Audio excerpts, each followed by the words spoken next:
Lagi-lagi orang ini, tidak disangka dia akan menjadi orang yang pertama kali datang dari sekumpulan orang itu. Tentu saja White Mo mengingat seseorang yang sedang sibuk menghadapi tentakel di depan formasi bayangan ilusi sebelumnya. Skat itu hanya pria berjubah hitam ini yang dapat menghancurkan tentakel itu dengan mudah. Meskipun aku tidak tahu kamu menggunakan cara apa, namun dengan kekuatan tingkat pengecoran nadi pertamamu ini masih tidak cukup. White Mo tersenyum picik, 5 jarinya berubah mencengkeram, kemudian menerjang ke arah Wilbert Ye. Karena kamu begitu ingin mati, maka aku White Mo akan menggunakan cakar penghancur awan untuk memenuhi keinginanmu. Teknik yang lemah seperti ini, ternyata kamu masih berani menggunakannya. Wilbert Ye tersenyum dingin, ketika cakar penghancur awan sudah mendekati bagian dadanya, dia memiringkan tubuhnya, dan ternyata cakar penghancur awan itu tidak mengenai apapun. White Mo terkejut, dia ingin memutar tubuhnya, namun dia baru menyadari bahwa pergelangan tangannya sudah tertangkap. Wilbert Ye menekannya dengan pelan, ekspresi White Mo segera meringkuk, lalu menjadi merah. Sebuah teknik tingkat misterius menengah yang baik-baik saja, ternyata berubah menjadi begitu lemah di tanganmu, benar-benar memalukan nama dari cakar penghancur awan. Wilbert Ye menariknya dengan pelan, kemudian mengerahkan kekuatan spiritual kelima jarinya untuk disalurkan ke seluruh tangan White Mo, lalu di waktu yang sama dia berkata dengan nada datar, aku akan memberimu tahu apa itu cakar penghancur awan yang sebenarnya.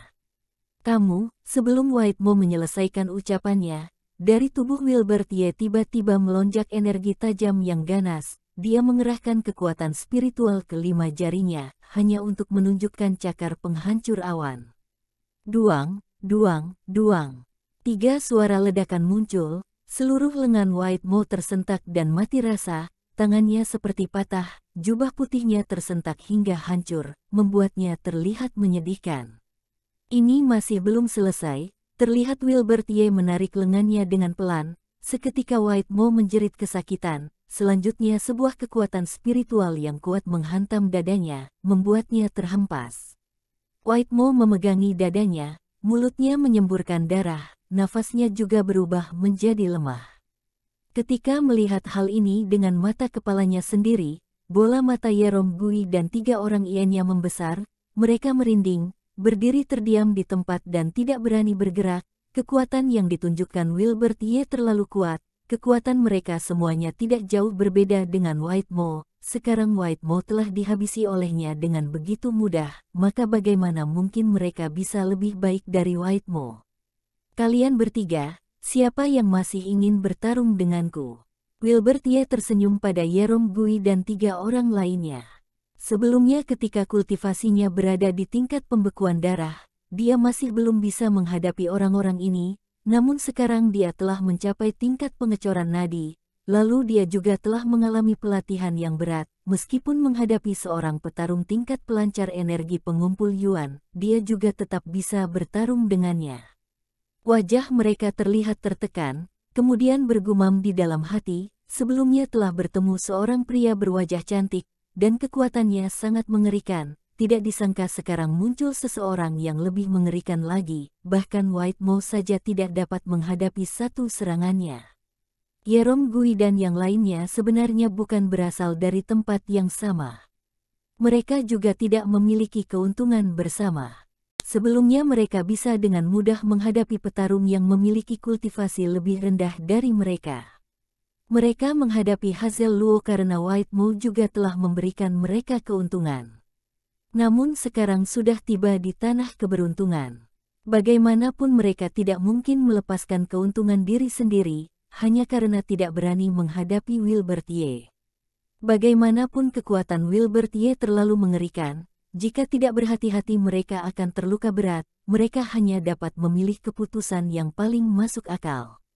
Saudara, karena kita semua sudah di sini, lebih baik kita pikirkan cara mendapatkan keberuntungan saja. Aku Yerom Gui tidak memiliki maksud untuk bertarung denganmu. Aku Kenzi Chen juga tidak berniat bertarung dengan saudara. Aku Aurel Yue, tentu saja akan menghargaimu. Mereka bertiga seketika mengungkapkan niat mereka, membuat White Mo sangat kesal melihatnya, dan sekali lagi memuntahkan darah. Cepat pergi, kenapa masih di sini? Wilbert Ye memarahi Wilbert Ye, sehingga dia hanya dapat merangkak, lalu pergi layaknya anjing yang menyedihkan. Keberuntungan di tempat ini sudah tidak ada hubungannya dengan White Mo, dan dia hanya dapat merasa menyesal. Kekuatan White Mo sudah sangat kuat hingga membuat White Mo merasa ketakutan. Dia tahu selama White Mo bersedia, maka dia bisa merenggut nyawanya. Cepat, itu adalah lautan dari petarung tingkat Yuan tersebut, harta karun ada di dalam sana. Muncul suara teriakan dari belakang, semua petarung datang ke depan lautan darah. Yang memiliki kekuatan dapat memperoleh posisi di depan, sedangkan yang lemah hanya dapat menonton dari belakang. Itu adalah kolah darah, atau yang disebut sebagai kolam spiritual di dalam legenda. Selama dapat berendam 1 hari di dalam sang, maka kekuatan roh seseorang dapat memperoleh peningkatan yang besar. Cepat lihat, ternyata ada petarung tingkat Yuan. Semua orang menatap ke arah pria berjubah karung, dan sudah tahu tingkat kultivasi orang tersebut. Ternyata dia sudah sampai. Hazel Luo menatap Wilbert Ye, dia terdiam sejenak, lalu mengamati sekelilingnya, dan dia merasakan energi yang kuat. Ini adalah jejak yang ditinggalkan dari sebuah pertarungan. Ketika Hazel Luo menoleh ke arah Yerom Gui dan yang lainnya, dia tidak menemukan White Mo, tatapannya menjadi serius, lalu sebuah pikiran teringat oleh Hazel Luo. Beberapa petarung ingin menerjang ke dalam kolam darah, namun sebelum tiba di sisi lautan darah, Wilbert Ye sudah mengangkat tangannya dan menghempas beberapa orang tersebut, lalu berkata, "Aku tidak berani menjamin diriku akan begitu baik lagi." Beberapa orang yang terhempas menatap Wilbert Ye dengan kesal, namun mereka semua menoleh ke arah lautan darah setelah mendengar ucapan Wilbert Ye. Saat itu muncul darah yang mendidih di dalam pandangan mereka. Sebuah sensasi panas di dalam roh mereka membuat organ mereka terasa sakit. Terlihat jelas Wilbert Ye ini sedang membantunya, karena jika mereka masuk ke dalam lautan darah tersebut, maka mereka pasti akan langsung musnah. Mereka mendengus dingin, mereka merinding ketika membayangkan hal tersebut. Semua orang menghentikan langkah kaki, lalu menenangkan suasana hati mereka sejenak. Ada yang aneh dari tanah keberuntungan ini. Wilbert Ye memandangi lautan darah yang luas, sehingga pemandangan dan orang di tengah lautan darah masuk ke dalam pandangannya. Pria berjubah karung dengan tingkatan Yuan tersebut juga sebuah inkarnasi. Dia sedang melayarkan kapal di tengah lautan darah, dan sewaktu-waktu menghadang orang yang ingin mengambil keberuntungan. Tuan, ini adalah lautan darah Yuan, merupakan tempat terluas di tanah keberuntungan Gunung Tianyun. 300 tahun lalu ada sebuah sekte yang bernama Sekte Sky Cloud, pusatnya berada di sekitar sini, namun karena pertarungan yang terjadi saat itu, membuat seluruh Sekte Sky Cloud musnah, lalu hanya meninggalkan sebidang lautan darah. Suara Sirgatian muncul dari dalam seruling giok putih. Wilbert Ye mengerutkan alisnya dan berkata, "Berarti, lautan darah ini bukan berasal dari seorang petarung tingkat Yuan, melainkan peninggalan dari seluruh petarung dari sebuah sekte." Benar. Sirgatian memberikan penjelasan, pria berjubah karung itu seharusnya adalah tetua penjaga paviliun Sekte Sky Cloud. Saat itu inkarnasi aku beterbangan, dan pernah bertemu dengannya 1 kali di luar Gunung Tianyun, lalu juga pernah berkomunikasi dengannya, jadi aku masih mengingatnya dengan jelas. Ketika sekte dimusnahkan, dia merasa tidak rela, sehingga dia merubah dirinya menjadi inkarnasi untuk menetap di sini. Dengan kata lain, berarti sekarang akan repot, karena jika ada niat untuk melindungi di dalam hatinya, maka pertahanan inkarnasinya akan menjadi lebih kuat 10 kali lipat untuk melindungi tempat ini, jadi serangan kuat tidak dapat digunakan. Tidak hanya serangan saja, Sirgatian sangat memahami tempat ini, sehingga dia mengingatkan Wilbert Ye, "Tuan perhatikan kolam darah itu baik-baik, bukankah di sekitar kolah darah terdapat sebuah energi pelindung aneh yang tidak berhenti mengalir?" Wilbert Ye mencoba melihatnya dengan lebih cermat lagi, dan ternyata dia melihat terdapat sebuah jimat yang sulit dipahami yang melindungi segala arah kolam darah. Layaknya terdapat lapisan pelindung yang melindungi kolam darah itu dengan kokoh. Ini kekuatan roh. Wilbert Ye terkejut, ternyata seperti itu, ternyata kolam ini disiapkan untuk seorang petarung dengan kekuatan roh. Lapisan pertahanan itu hanya dapat dihancurkan dengan kekuatan roh, sehingga seseorang baru bisa masuk ke dalam dan menerima pembaptisan. Setelah mengetahui rahasia tersebut, Wilbert Ye segera duduk bersila dan berkomunikasi dengan kekuatan roh, berhubungan dengan jimat-jimat yang berada di luar kolam darah. Ketika semua petarung melihat apa yang dia lakukan, semuanya bingung, kemudian mereka melihat energi kental yang melindungi di sekitar kolam darah ternyata mulai memudar. Ternyata seperti itu, hanya petarung dengan kekuatan roh yang bisa masuk ke dalam kolam darah. Kekuatan roh Aurel Yue juga tidak lemah, dengan cepat dia menyadari tujuan Wilbert Ye, kemudian dia mencari sebuah kolah darah, lalu duduk bersila dan berkomunikasi dengan menggunakan kekuatan roh. Ekspresi Ken Zichen dan Yerong Gui terlihat buruk, kekuatan roh mereka berdua terlalu lemah, mereka sama sekali tidak dapat membuka energi jimat tersebut, sehingga mereka telah kehilangan kesempatan untuk masuk ke kolah darah. Aku akan pergi mencobanya. Hazel Luo berjalan melalui sekumpulan orang, dia berjalan ke depan lautan darah, lalu duduk di posisi ketiga. Lalu dia mengerahkan kekuatan roh untuk berkomunikasi dengan jimat. Ternyata sejak awal aku sudah tahu orang ini tidak biasa, sepertinya dia ingin merebut satu kolam darah untuk mendapatkan keberuntungan. Semua orang berdiskusi, kemudian semuanya menoleh ke arah kolah darah yang terakhir. Ini adalah kolam darah terakhir, aku sangat tertarik, jadi kalian tidak boleh merebutnya dariku. Proto Wei dari Sekte Racun maju ke depan, kemudian dia duduk di depan lautan darah, karena dia juga memiliki kekuatan roh. Benar-benar konyol, kalian semua masing-masing menguasai satu kolam darah, lalu aku dari Sekte Ling Qiao harus berada di mana? Saat ini, seorang pria yang kurus turun dari atas langit, lalu muncul di hadapan semua orang. Dia tidak menanggapi orang lain, dia jalan ke samping Wilbert Ye, lalu tersenyum dingin dan berkata, "Bocah, kamu telah mencari masalah dengan Sekte Ling Qiao, dan ternyata masih berani berpikir untuk mendapatkan pembaptisan keberuntungan di sini. Apakah kamu sedang bermimpi?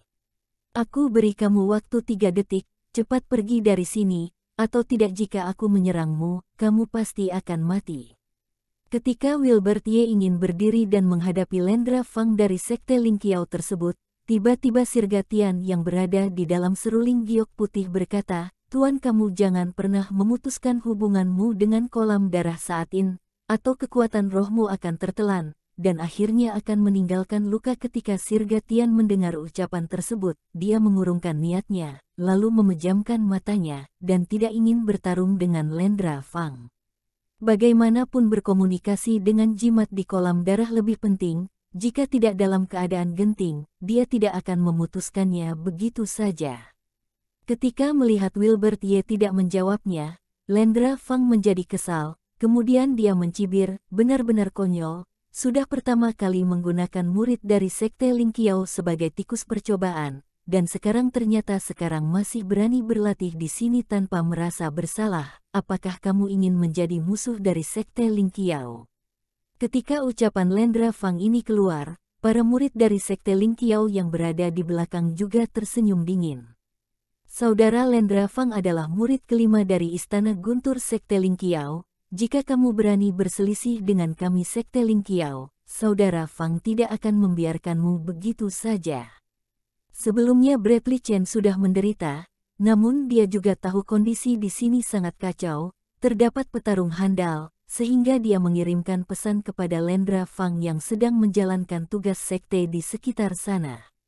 Ketika Lendra Fang mengetahui ada keuntungan yang dapat diperoleh, tentu saja dia datang ke tempat ini, sedangkan Bradley Chen juga menggunakan kesempatan tersebut untuk mencoreng sifat Wilbert Ye, sehingga muncullah kondisi sekarang ini.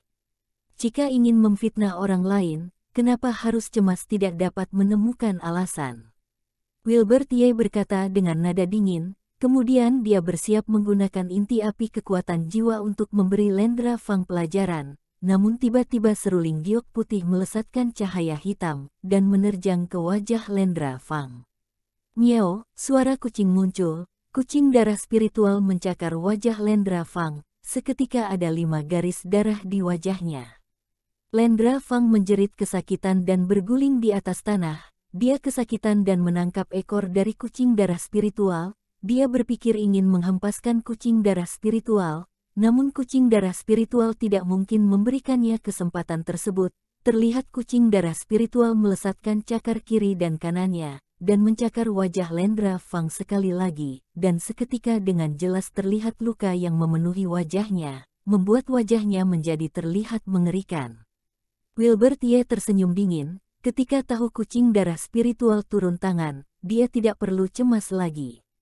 Semua orang terkejut, siapa yang sangka seorang murid kelima dari Sekte Ling Qiao yang terhormat, akan diserang oleh kucing dengan begitu mengenaskan. Kenapa masih diam? Batu aku serang, bantu saudara Fang tangkap kucing itu, lalu kuliti dia. Sekumpulan murid Sekte Ling Qiao yang diperintahkan Bradley Chen segera bertindak. Lalu terlihat kucing darah spiritual bersuara, "Miao," sekali lagi, kemudian tubuhnya melesat seperti kilat, menerjang ke murid-murid yang bersiap untuk bertindak. Wush, wush, wush. Setiap cakaran mendarat, darah langsung terlihat, kucing darah spiritual terlalu kuat. Setelah beberapa cakaran dilesatkan, beberapa murid Sekte Ling Qiao hanya dapat menutupi wajah mereka karena kesakitan. Kucing hitam yang hebat sekali. Ini binatang gaib pria berjubah hitam itu. Ternyata begitu mengerikan, dengan adanya kucing hitam itu, siapa yang berani mengusiknya hari ini? Sekumpulan orang terkejut, mereka sebelumnya telah melihat kemampuan Wilbert Ye, namun mereka tidak menyangka dia juga memiliki binatang gaib. Seketika mereka semua bersyukur karena mereka tidak mengusik Wilbert Ye yang mengerikan ini. Namun selalu saja ada hal yang di luar dugaan. Saat ini Ken Zichen dari Sekte Batian memegang sebuah pedang berwarna kuning, tatapannya tertuju pada tubuh Wilbert Ye. Mengenai hal ini, Wilbert Ye juga merasakannya. Jika kamu Ken Zichen memiliki kepercayaan diri yang cukup dengan fisikmu, kamu boleh mencoba untuk menyerang.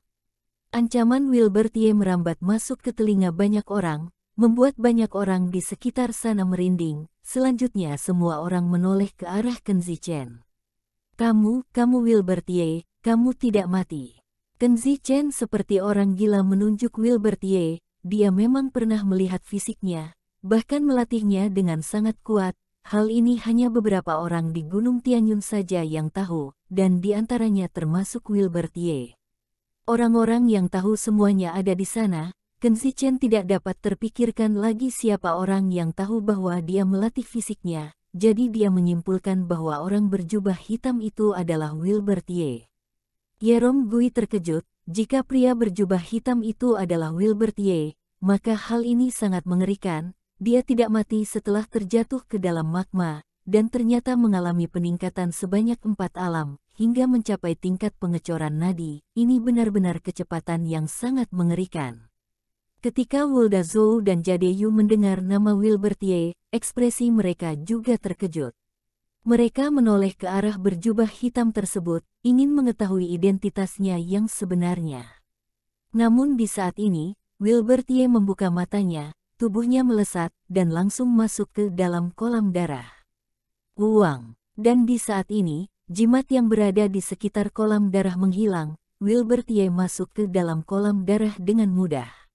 Di waktu yang bersamaan, jubah hitam di tubuhnya hancur, topeng kulit manusianya juga dimasukkan ke dalam tas Qian Kun, lalu wajah aslinya terlihat dan ternyata dia memang Wilbert Ye. Ketika mendengar pria berjubah hitam itu adalah Wilbert Ye, jantung Hazel Luo tersentak, dia langsung menoleh ke arah Wilbert Ye. Tidak heran dia sangat melindungiku saat berada di formasi sihir racun. Ternyata dia benar-benar ketika memejamkan matanya kembali, tanpa sadar mata Hazel Luo mengeluarkan air mata. Energi darah di tengah kolam darah yang mendidih mengakibatkan ekspresi Wilbert Ye berubah, namun perubahannya ini tidak membuat para petarung di sana menertawakannya, justru para petarung terkejut dengan tindakannya. Wilbert Ye berteriak, kemudian sebuah tekanan yang agung menyelimuti sekitar kolam darah. White Mo sudah keluar dari tanah keberuntungan ini, Yerom Gui, Ken Zichen, dan Aurel Yue, jika kalian bersedia keluar sendiri dari tanah keberuntungan ini, aku tidak akan menghabisi kalian. Namun jika kalian masih tidak sadar, maka jangan salahkan aku bertindak tidak sungkan pada kalian. Wilbertie, kamu jangan keterlaluan, karena kita sudah ada di sini. Kenapa kamu tidak mengizinkan kami dan yang lainnya mendapatkan keberuntungan? Bukankah kalian petarung dari kerajaan Nanyan terlalu lemah, hingga tidak bisa mempertahankan tanah keberuntungan sendiri, namun tidak mengizinkan orang luar menguasainya? Menghadapi teriakan dari Kenzi Chen, Wilbertie tidak peduli. Dia hanya dengan nada datar berkata, nyawa hanya ada satu, kamu sendiri saja yang memutuskannya. Di waktu yang sama, Hazel Luo dan Aurelie sudah berhasil berkomunikasi dengan jimat pelindung, sehingga mereka melesat dan masuk ke dalam kolam darah. Ternyata kamu benar-benar berani masuk ke kolam darah, sepertinya murid-murid dari Sekte Jiwa Suan itu sangat bodoh. Wilbertie memejamkan matanya, dan berkata dengan nada datar. Tanah keberuntungan itu tercipta dari alam, petarung yang memiliki kemampuan boleh memilikinya. Kamu seorang petarung tingkat pengecoran nadi saja boleh menikmatinya, kenapa aku Aurelie tidak boleh? Aku tahu kamu hebat, namun di dalam kolam darah ini, kekuatan spiritualmu tidak akan berguna. Aurelie memilih masuk ke dalam kolam darah, karena dia tahu di dalam kolam darah tidak dapat menggunakan kekuatan spiritual. Sebelumnya Wilbertie memang sangat hebat saat mengalahkan Wilbertie, namun saat di dalam kolam darah, apakah kekuatan rohnya masih akan begitu kuat? Duang, duang, duang. Di luar lautan darah, Kenzi Chen sudah bertindak, dia menghantam Proto Wei hingga terbang, kemudian dirinya menggunakan pusaka ajaib untuk terhubung dengan jimat kolam darah. Beberapa saat kemudian dia masuk ke dalam kolam darah. Dikatakan bahwa kolam darah dapat melihat fisik, ternyata memang benar. Kenzi Chen tertawa dan berkata. Aurelie tertawa dan berkata pada Wilbertie, sepertinya bukan hanya aku seorang orang asing yang ingin menikmati keberuntungan dari kolam darah ini, Kenzi Chen juga menginginkannya. Jika ada kesempatan, aku rasa Yerong Gui juga akan bisa memiliki salah satunya. Kamu begitu memprovokasiku, berarti kamu mengira kekuatan roh kamu lebih kuat dariku, namun kamu akan segera paham, dan saat itu sudah terlambat untuk menyesal. Setelah berkata, Wilbertie ingin mengerahkan kekuatan rohnya, namun di saat ini, muncul suara dengungan dari dalam dasar kolam darah, membuat seluruh kolam darah menjadi kacau. Selanjutnya kolam darah seperti dilapisi oleh selapis sutra darah, membuat mereka berempat tertutup di sebuah ruangan. Tuan, ini adalah teknik perlindungan yang ditinggalkan oleh pencipta kolam darah ini. Ketika 4 kolam darah di dalamnya sudah memiliki petarung, maka kolam darah akan mengaktifkan perlindungan, tujuannya untuk mencegah gangguan dari luar, dan orang yang berada di dalam dapat menikmati keberuntungan dengan tenang. Ternyata seperti itu. Jika seperti ini, bukankah aku juga tidak dapat menyerang orang yang berada di dalam kolam darah? Wilbertie menoleh ke kejauhan, di sana Aurelie sedang menikmati keberuntungan dari kolam darah. Dia dan Aurelie terpisahkan oleh lapisan sutra darah yang tipis. Sutra darah tidak mudah dihancurkan, sangat sulit untuk menyerang petarung yang sedang menikmati pembaptisan keberuntungan, namun Tuan dapat merebut kekuatan spiritual darah dari kolam darah yang lain, untuk mengisi kembali kolam darahmu yang telah terkuras. Mendengar ucapan tersebut, mata Wilbertie bersinar, dia tersenyum, lalu menoleh ke kolam darah Aurelie. Jika seperti itu, maka jangan salahkan aku bertindak tidak sungkan lagi.